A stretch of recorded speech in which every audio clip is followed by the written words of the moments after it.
आज पनि श्रमदान आइपुग्नु भयो तपाईँ। हजुर। यो श्रमदानलाई कसरी निहाल्नु भएको छ? कसरी निहाल्नु भन्दाखेरि देश बनाउनु। अब यहाँ ज्येष्ठ नागरिक पार्क बन्दैछ। म फर्स्ट टाइम सेकेन्ड टाइम आएँ म यहाँ। अनि यहाँ आएर ज्येष्ठ नागरिक पार्क भन्दा सुरुमा चाहिँ अलिकति अचम्म लाग्छ। यो ज्येष्ठ नागरिक पार्क चाहिँ किन बनाएको जस्तो लाग्छ, तर लास्टमा यसको यथार्थ बुझ्दाखेरि चाहिँ अब बुढो मान्छेलाई ज्येष्ठ नागरिक हजुरबा हजुरआमाहरूको लागि चाहिँ बनाइएको हो।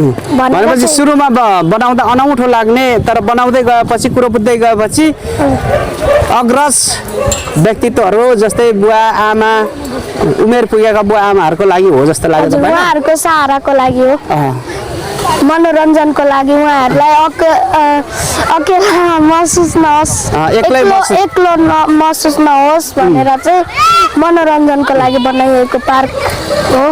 तपाईँलाई चाहिँ अब यो धरानको मेयर साहब चाहिँ कस्तो लाग्छ त? हर्क साम्पाङ मेयर साहब उहाँ राम्रो लाग्छ। उहाँ धेरै श्रमदान गर्नुहुन्छ। उहाँलाई अब धेरै त नभनौँ, उहाँलाई चाहिँ श्रम पिता भन्नुपर्छ, श्रम पिता बनाउनुपर्छ। यसपालिको प्रधानमन्त्री बनाउनुपर्छ। यसपालि प्रधानमन्त्री बनाउनुपर्छ। हजुर। हर्क साम्पाङलाई प्रधानमन्त्री बनाउन जनताहरूले के भूमिका निर्वाह गर्नुपर्छ त? चुनावमा भोट हाल्नुपर्छ, श्रमदानमा आउनुपर्छ। अरू के गर्नुपर्छ? अरू त देश बनाउनु उहाँसँगै लागि पर्नुपर्छ, उहाँको कुरा सुन्नुपर्छ, उहाँलाई मौका दिनुपर्छ, प्रधानमन्त्री बनाउनुपर्छ। किन मौका दिनुपर्छ त? किन भन्दाखेरि अब भ्रष्टाचारीले लुटेर खाइसकेको देशमा अब उहाँहरूले चाहिँ यो देशलाई चाहिँ सुनौलो सुन जस्तो बनाउनुहुन्छ भन्ने। हर्क साम्पाङले सुनौलो र सुन्दर सुन जस्तो कसरी बनाउला त? विकास गरेर। अब यहाँ हेर्नुहोस् न, धरानमा पहिला यो ओछा पार्क भन्ने ठाउँ, यो मनोरञ्जन गर्ने ठाउँ यहाँ थिएन।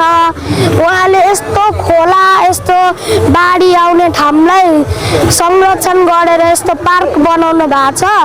अनि धरान अहिले यही पार्कले गरेर धेरै राम्रो देखिन्छ भने उहाँले धरानकै मेयर भएर यत्रो ठुलो प्रगति गर्नु भएको छ भने प्रधानमन्त्री हुनुभयो भने त उहाँले नेपाललाई नै विश्वमा चिनाउनुहुन्छ। अहिले चाहिँ चिनाउनु भएको छैन।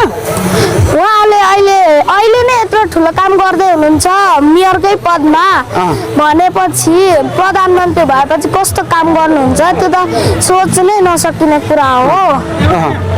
भनेपछि कस्तो बनाउनुहुन्छ होला त हर्क साम्पाङ प्रधानमन्त्री हुनुभयो भने यो नेपाल भन्ने देश? यो हाम्रो देश भनेको चाहिँ सुनै हो, तर सुनलाई पनि त्यत्तिकै त्यसलाई सुन जस्तो बनाउनु पर्छ कि पर्दैन?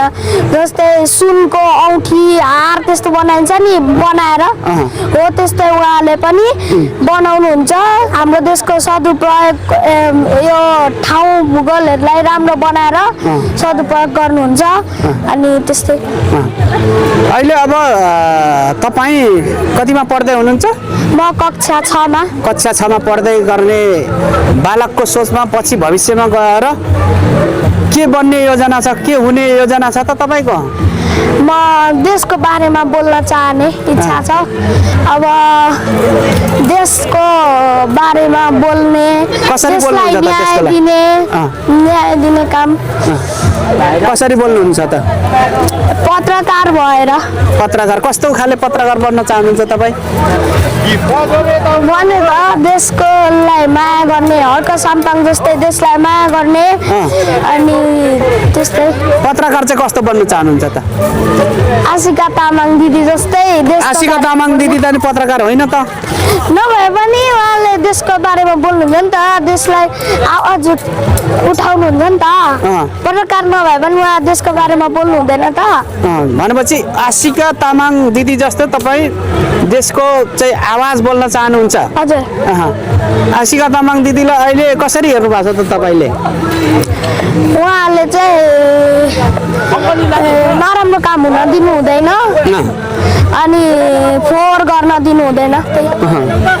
भनेपछि धरानमा चाहिँ अहिले कतिको फोहोर छ त? धरानमा पहिलाको जस्तो छैन, अहिले निकै सफा भन्दा नि राम्रो भएको छ। हाम्रो धरान राम्रो धरान सफा धरान भएको छ। त्यही भएर कतिपय मान्छेले त धरानमा फोहोरै फोहोर छ भन्छन् त। अब त्यो एकैचोटि त धेरै सफा गर्न सकिँदैन, बल्ल बल्ल बल्ल सफा हुँदै जान्छ। पहिलाको जस्तो भानुचोकमा फोहोर छैन, जाम छैन, भिड छैन, त्यसरी सबै कुरा फोहोर डस्टबिनहरू थिएन, अहिले डस्टबिनहरू छ, सफा गर्नुहुन्छ। भनेपछि हर्क साम्पाङ प्रधानमन्त्री भयो भने तपाईँहरू जस्तो बालकको भविष्य के छ त? कस्तो हुन्छ होला? राम्रो हुन्छ, राम्रो हुन्छ। राम्रो हुन्छ? कसरी राम्रो हुन्छ भनिदिनुहोस् त राजा। अब राम्रो शिक्षा, राम्रो ज्ञान अनि सबै कुरा राम्रो भएपछि त सबै नै राम्रो हुन्छ। सबै राम्रो हुन्छ। अहिले हर्क साम्पाङ ज्यूले चाहिँ यसरी ढुङ्गा बोक्न, विभिन्न पाइप तान्न, विभिन्न यो चाहिँ माटो र ढुङ्गाको काम गरिराख्नु भएको छ नि, खास के को लागि गरे जस्तो लाग्छ तपाईँलाई?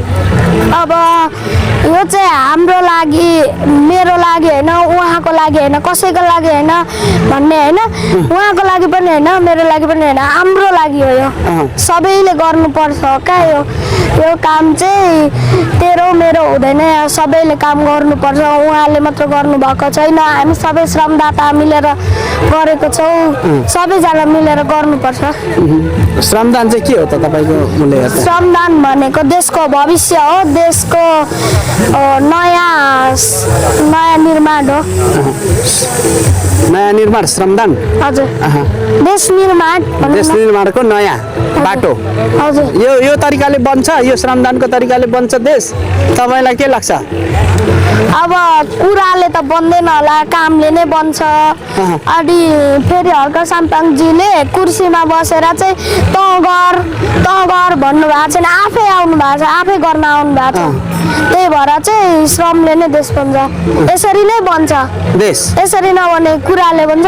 अब यहाँ हेर्नु, यो ढुङ्गालाई मैले आफै त्यहाँ गएर लाग, त्यहाँ काम गर, त्यहाँ बस भन्यो भने यो ढुङ्गाले मान्दैन, गर्दैन, हामीले नै गर्नुपर्छ।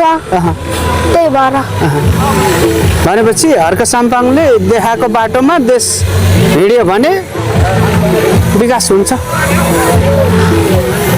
हुन्छ। अब यत्रो नेपालीको आश भरोसा विश्वास अब सबै चाहिँ हर्क साम्पाङज्यू माथि छ।